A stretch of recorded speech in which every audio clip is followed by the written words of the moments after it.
So Toronto is now the closest it's been to a buyer's market since the start of 2023. I'm Michael Ouzas. I'm a realtor in the Greater Toronto area. I'd love to hear your thoughts on if we are headed into a buyer's market. And if you ever want to book in a call with me, click on that first link in the description down below. This article was posted on CTV News, and it's actually from a report that was written by RBC. It says Toronto is now the closest it's been to a buyer's market since January. This report was released at the end of August and shows that home sales in Toronto were down 8.7% in July compared to the previous month, even as listings inched up 7.8%. Average benchmark price in Toronto was still up 1.1% month over month in July. RBC says that the pace of further price gains are likely to be restrained so long as interest rates remain high. The spring tightening in demand supply conditions is unwinding rapidly in BC and Ontario. Softer sales and increasing new listings returned most markets in these provinces to balance, with Toronto the closest it's been to a buyer's market since January. We expect higher interest rates to keep curbing buyers' enthusiasm for months to come, while possibly forcing the hand of some current owners to sell. RBC says that the 24% increase in listings that has occurred nationwide since April has now fully reversed the declines seen earlier this year, and that's declines in listings, of course. Going forward, the bank anticipates that conditions in the real estate market will be bumpy, but is not calling for outright price declines at this time. We see the summer's cooling as evidence the surprisingly strong rebound in the spring wasn't sustainable.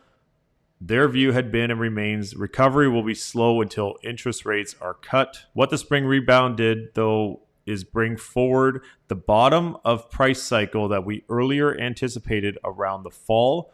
With prices rising sooner, the magnitude of the correction turned out to be smaller than expected. We think. So let's jump to the monthly sales data, and this is for the July 2023 numbers. So basically it goes from July 2022 through July 2023. And July 2022 was when that massive rate increase happened of 1%. So we could see where things have trended since. Anything between 0 and 3 months of inventory, which months of inventory is measured by the absorption rate. So essentially, if every house or property was to sell, we'd be out of properties within X amount of months. So if it's 3 months of inventory, then it would take 3 months to sell every single property that's available. If it's 1 month of inventory, 1 month, et cetera, et cetera. So 0 to 3 months is a seller's market. 4 to 6 months is a balanced market.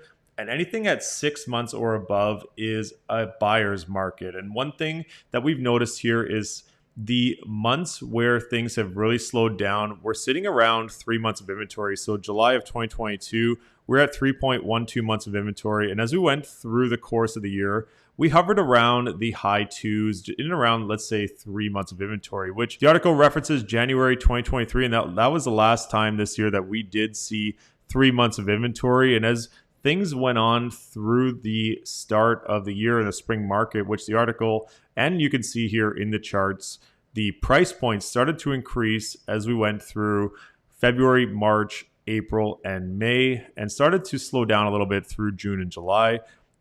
The months of inventory in March were down to just over a month and a half of inventory, and the average price at 1.1 million.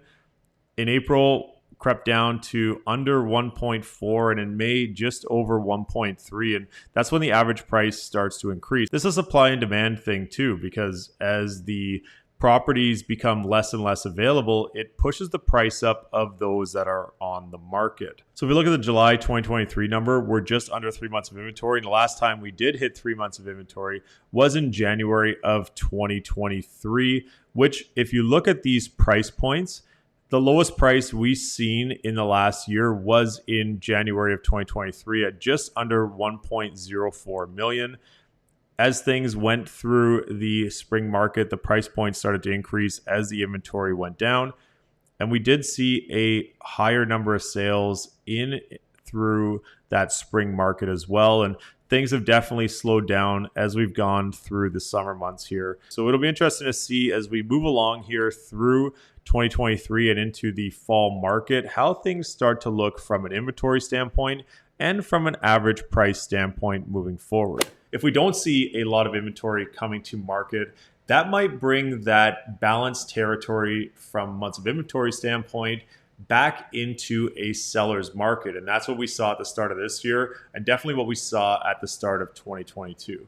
I'm curious to hear your thoughts. Comment down below. I'm Michael Ouzas. Thanks for watching.